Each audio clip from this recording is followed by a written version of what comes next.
নমস্কার বন্ধুরা, মেঘার সাথে বাঙালিয়ানার আরও একটি নতুন পর্বে আপনাদের সবাইকে স্বাগত। আজ আপনাদের সাথে শেয়ার করছি দারুণ সুস্বাদু এবং সম্পূর্ণ নিরামিষ একটি ডালের প্রিপারেশন, ডাল ঝুরা বা ডাল চচ্চড়ির রেসিপি। যাদের বাড়িতে রান্না পুজো আছে তারা প্রত্যেকেই এই প্রিপারেশনটার সঙ্গে ভীষণভাবে পরিচিত। রান্না পুজোর একটা স্পেশাল প্রিপারেশন এটা। খেতে অসাধারণ সুস্বাদু হয় এবং বানানোও কিন্তু এটা ভীষণ সহজ। ডাল ঝুরা বা ডাল চচ্চড়ি বানানোর জন্য আমি এখানে নিয়েছি 100 গ্রাম মটর ডাল।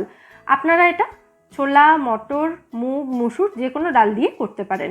ডালটা আমি ভালো করে ধুয়ে 2 ঘন্টা আগে থেকে ভিজিয়ে রেখেছিলাম। ভেজানোর পর ডালটা আরেকবার ধুয়ে আমি একটা কড়াইয়ের মধ্যে নিয়েছি। এবার এর মধ্যে পরিমাণ মতো জল দিয়ে ঢাকা দিয়ে ডালটাকে সম্পূর্ণভাবে সেদ্ধ করে নিতে হবে। চাইলে আপনারা ডালটা প্রেসার কুকারেও সেদ্ধ করে নিতে পারেন।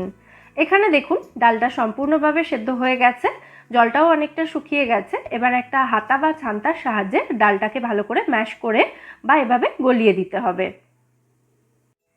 দেখুন ডালটা আমি অনেকটাই গলিয়ে নিয়েছি। এবার আমি এটাকে গ্যাস থেকে নামিয়ে নিলাম।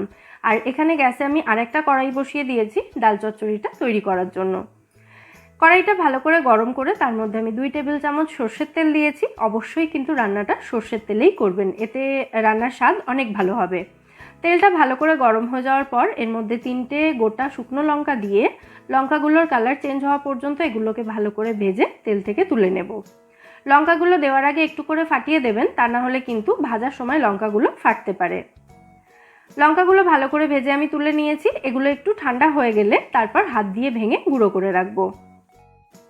এরপর বাকি তেলে ফোড়নের জন্য আমি দিয়ে দিলাম একটা তেজপাতা, 1 চা চামচ 5 ফোড়ন, অবশ্যই কিন্তু ফোড়নে 5 ফোড়ন ব্যবহার করবেন, আর জাস্ট 1 পিঞ্চ মতো হিং দিয়েছি।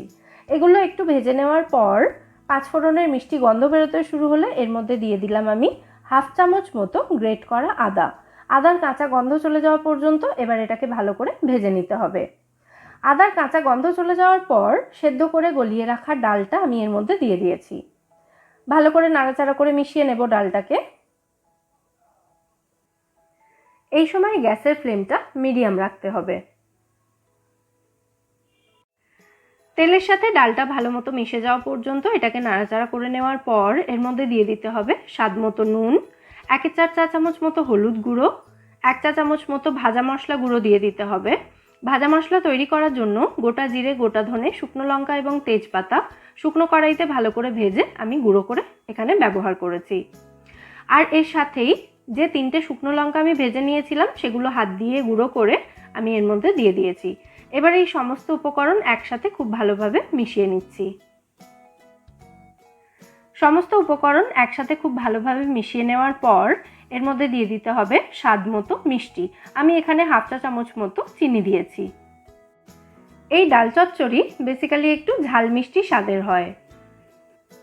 সমস্ত উপকরণ খুব ভালোভাবে মিশিয়ে ডালটাকে ভাজতে ভাজতে আমি একদম শুকনো করে নিয়েছি। দেখতেই পাচ্ছেন ডালটা একদম শুকিয়ে গেছে।